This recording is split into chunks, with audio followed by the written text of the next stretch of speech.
और गौ सेवा में इस क्षेत्र में सबसे पहले शुरुआत इसी गांव से हुई। कठिनाई आई, लोगों ने अपने आपस के साथियों ने साथ नहीं दिया।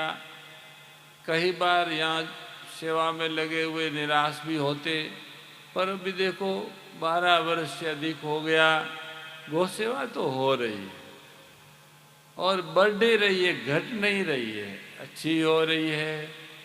इसका मतलब गौ सेवा का पुण्य यज्ञ ऐसा है कि एक बार अपने श्रद्धापूर्वक प्रारंभ कर दो तो चलता रहेगा।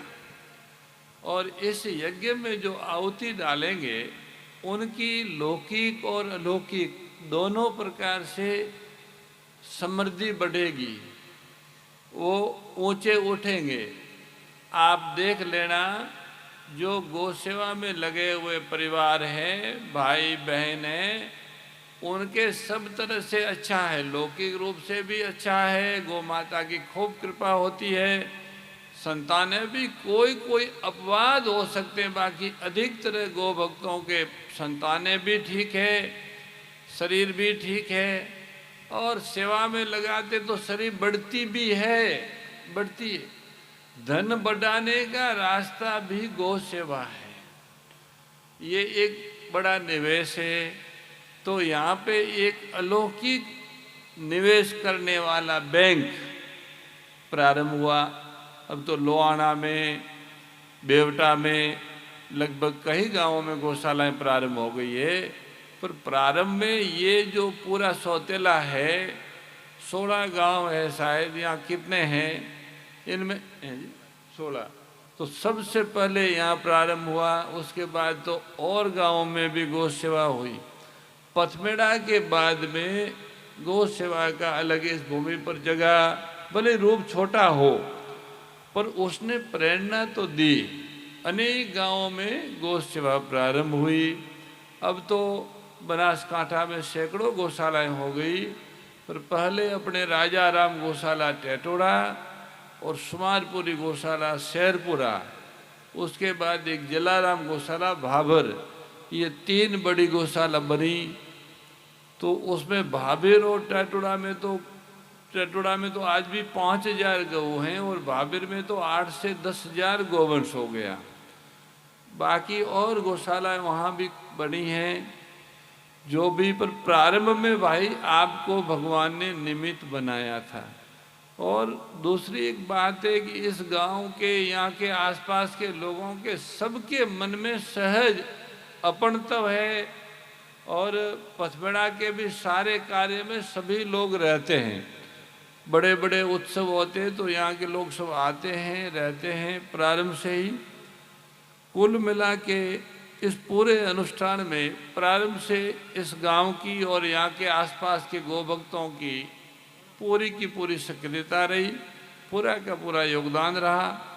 गौ माता की कृपा से धीरे धीरे परिवार सब संस्कार की दृष्टि से, शिक्षा की दृष्टि से सब ऊपर उठ रहे और उठेंगे, निश्चित रूप से अभ्युदय होगा।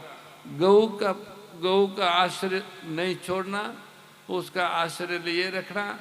भगवती गौ माता आपको और अधिक गौ सेवा का सामर्थ्य देगी।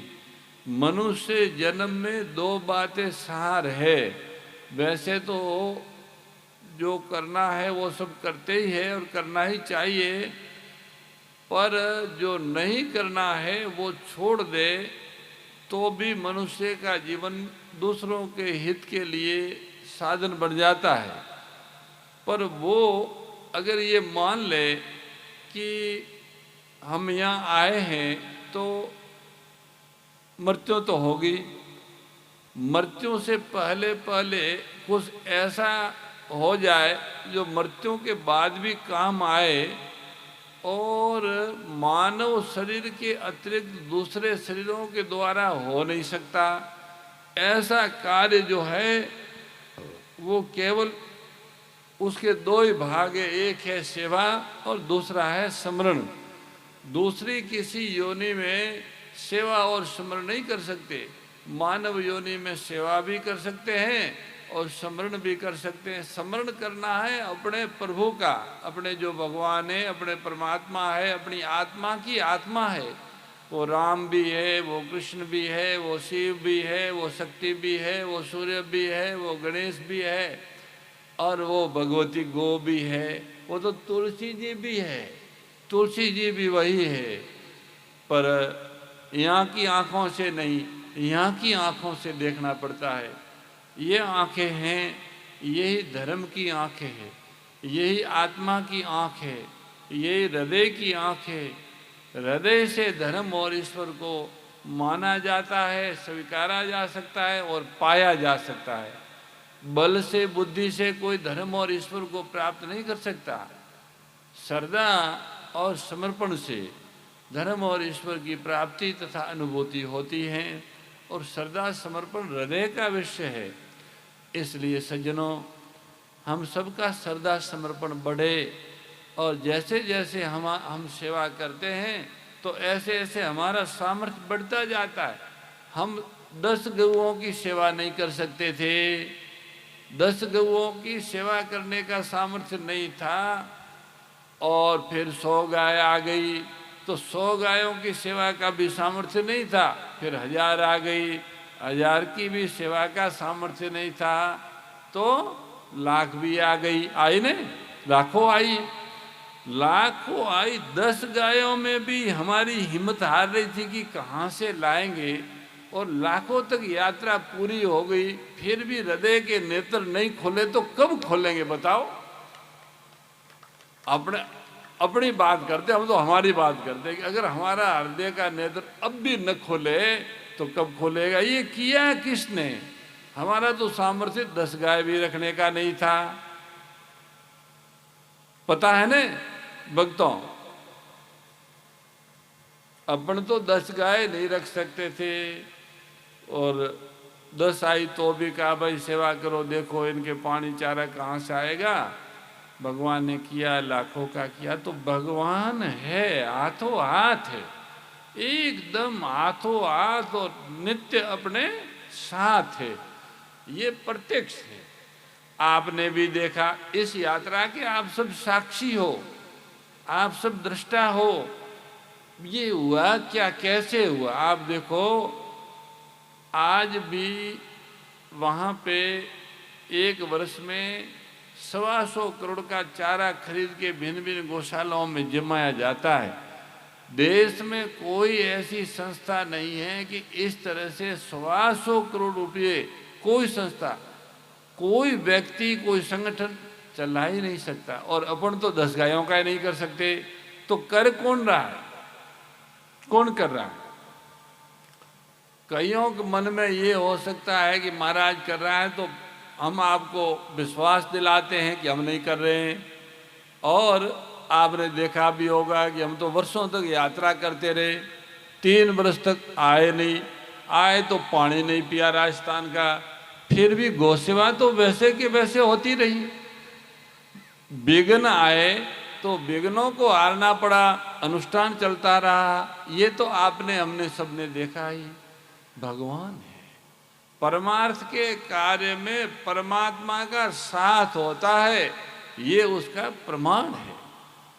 इसी तरह यहाँ भी जो काम जब भी प्रारंभ हुआ, भले कैसे हुआ, यद्यपि सभी लोगों ने यहाँ दीपड़ा और जाडरा वाले तो सब गोभक्त थे ही, पर बाकी लोगों ने भी लगातार यहाँ भी सहयोग किया। हर वर्ष उत्सव होते रहे, सहयोग तो किया। 700 तक गायें रखी है इधर, सेवा सब ने की है। फिर दूसरे गाँवों में भी होने लग गई, पर ये इतनी सब कल्पना नहीं थी। 100 गायों का एक ज़्यादा से ज़्यादा बड़ा गौशाला 100 गायों का करना है दीपड़ा में, इससे ज़्यादा नहीं करना। और ये 500-700 तक गौसेवा हो गई। भगवान सब व्यवस्था करते हैं, व्यवस्था करने वालों का सामर्थ्य बढ़ा देते हैं। यहाँ तो लोग बढ़ा देते हैं, यहाँ उन्हीं का सामर्थ्य बढ़ा देते हैं। भगवान के हाथ में सब है। भगवान के, वैसे तो भगवान पक्षपाती नहीं है, पर भगवान के भक्त के लिए भगवान पक्षपाती है। ऐसा कहते हैं कि भगवान रघुनाथ जी राम जी का कोई अपराध करे तो वो नाराज नहीं होते, क्योंकि वो सबको अपना मानते हैं। पर अगर उनके भगत का कोई अपराध कर ले तो बड़े भारी नाराज हो जाते हैं। संतों ने चौपाई कही है, रघुनाथ कर एक सहज स्वभाव, निज अपराध रिसायन काऊ। जो अपराध भगत कर करही, राम रोष पावकते जरही। भगवान श्री रघुनाथ जी का एक सहज स्वभाव है, उनका अपराध करो तो वो नाराज नहीं होते, पर उनके जो भक्त है उनका अपराध करे तो फिर उनका रोष अग्नि, क्रोध अग्नि के समान हो जाता है और भक्त का अपराध करने वाले को भस्मीभूत कर देता है। इस धरती पर भगवती गौ माता से बड़ा भगवान का भक्त कौन हो सकता है। भगवान के भक्तों का और संतों का जो लक्षण बताया है वो ये बताया है कि वे अपने प्रभु को सब में देखते हैं। निज प्रभु महि देखी जगत, सबको अपने प्रभु में देखते हैं और दूसरों का दुख से दुखी हो जाते हैं, दूसरों के दुख से दुखी हो जाते हैं, दूसरों के सुख से सुखी हो जाते हैं। बस यही संतों का स्वभाव है। संतों का सहज स्वभाव मन, वचन और कर्म से परोपकार करना है। गौ माता तो इन सब चीज़ों में सबसे आगे है। उनके गोमय और गोमूत्र से भी सबका उपकार होता है, धरती का, पर्यावरण का, सबका उपकार होता है। दूध घी आदि तो है ही, हजारों वर्षों से उनके बछड़ों ने, बैलों ने सबका पालन किया, वो उपकार तो है ही है। देवताओं को, ऋषियों को, सबको वो तृप्त करते हैं। कितना बड़ा उपकार है उनका, उसको अपन कह परम उपकारिणी है, इसलिए भगवान को अत्यंत प्रिय है। संतों में देवता, संत, विप्र, इनके लिए गो, इन चारों के लिए भगवान अवतार लेते हैं, ऐसा शास्त्र कहते हैं। पर इन चारों में भी गौ माता आगे होती है, तभी भगवान उनको आश्वासन देते हैं। ये सब गौ माता को आगे करके पीछे पीछे जाते हैं। गाय जब भगवान के सामने जाती है तो भगवान स्वयं अपने ऊपर गौ माता का उपकार मानते हैं।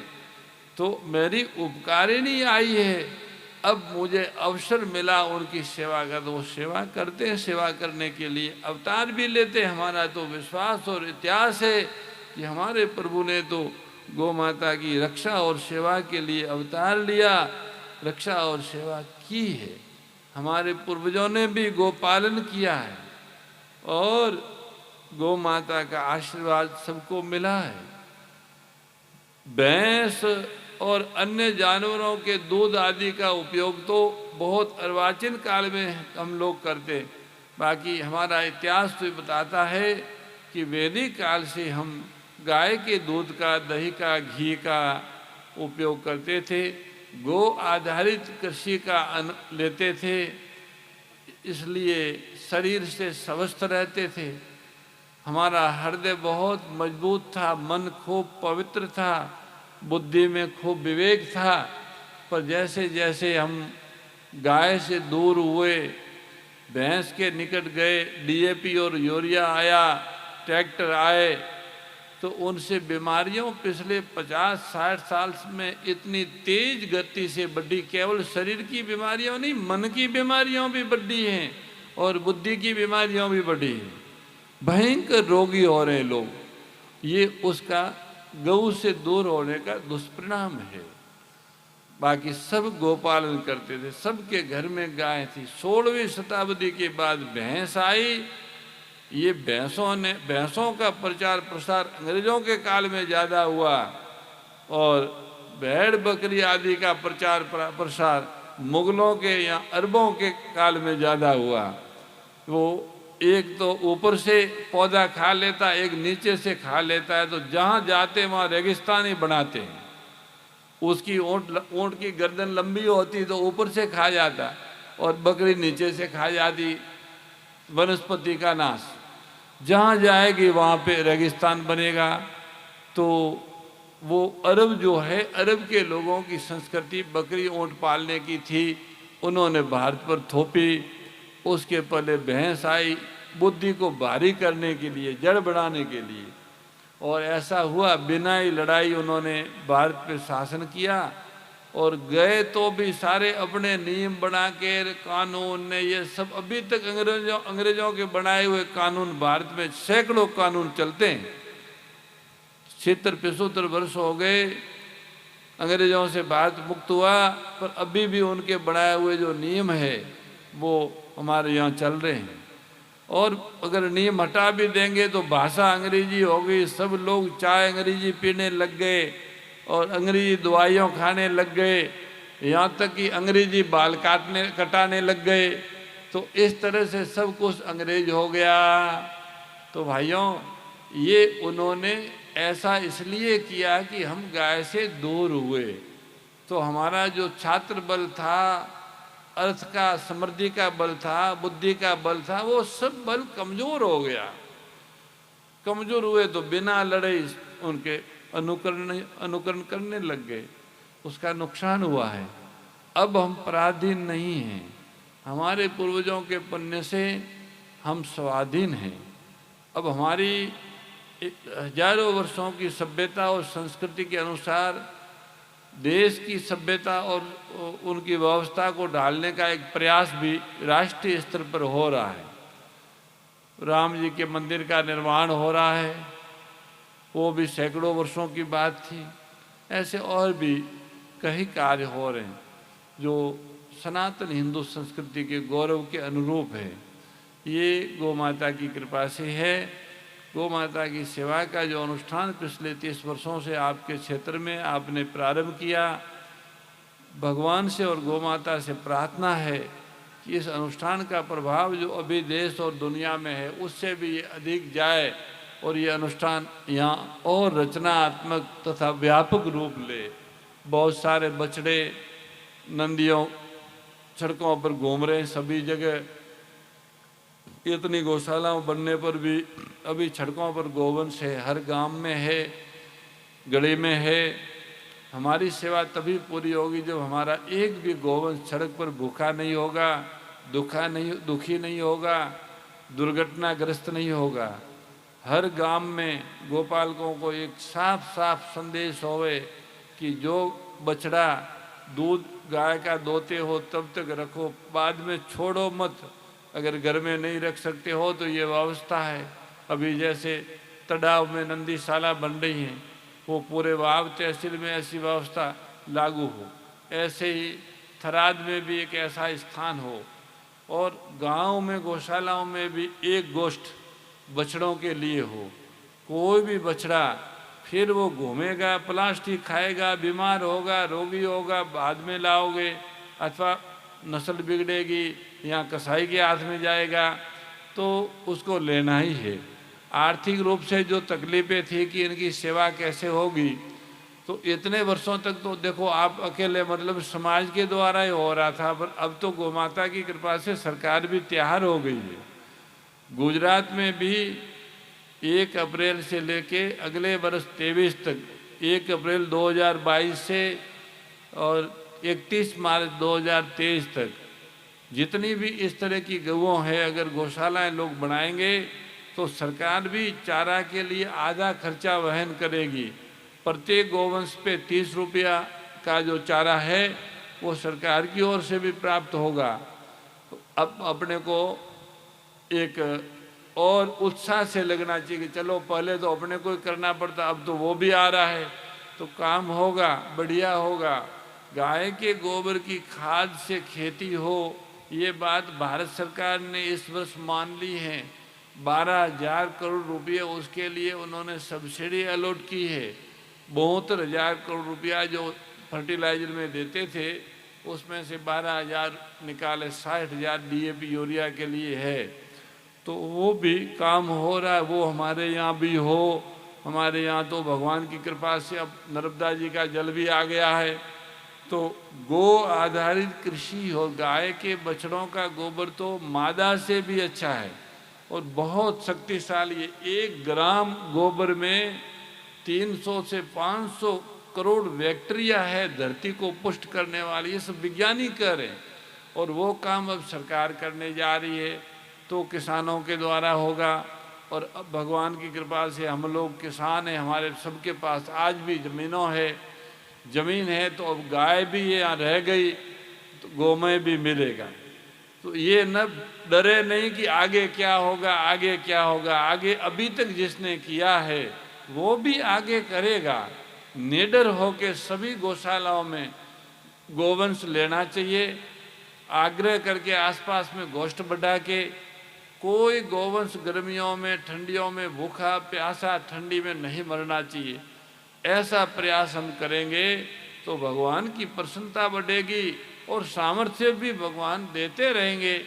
और जो हमारा लक्ष्य है कि सब सुखी हो, सब प्रसन्न हो, सब स्वस्थ हो और सब में परस्पर आदर और स्नेह का भाव हो, सभी परमात्मा से प्रेम करने वाले और धर्म पर चलने वाले हो, ये जो हमारा भाव है ये साकार होगा। इसी सद्भावना के साथ आप सभी 7 बजे पधार गए थे। मैंने सुना हमारे जानकीदास जी महाराज से कि आप सब 7 बजे आ गए थे। हमको विलम्ब हो गया, हम गोलासन गए थे। गोलासन में नंदियों में बड़ी नंदीशाला है, तो वहाँ एक बीमारी अभी फैल रही है, द्वारका की तरफ भी आई है, यहाँ भी सावधानी रखनी है। वो ऐसा ही है, कोरोना जैसा ही रोग है, चेचक जैसा। तो वो वहाँ पर कुछ बच्चों को था, देखने गए, थोड़ी देरी हो गई। हमको 8 बजे पहुँचना था, थोड़ी देर होगी, उसके लिए आपको अधिक देर बैठना पड़ा। और इतनी देर बैठने के बाद भी आपने खूब प्रेम से, खूब धैर्य से, खूब आदर से ये सारी बातें आपने, माताओं ने, बहनों, छोटे छोटे बच्चे भी एकदम शांत विराजे जैसे सबकी समाधि लगी हुई हो। ये सब आपकी उदारता है। इस उदारता के लिए आप सबका खूब खूब आभार। आपने शांति से बैठकर ये बात कहने का हमको अवसर दिया। हमारे हृदय में खूब प्रसन्नता है। आप सबका गौ सेवा का सामर्थ्य बढ़े और भगवान के चरणों में प्रेम बढ़े।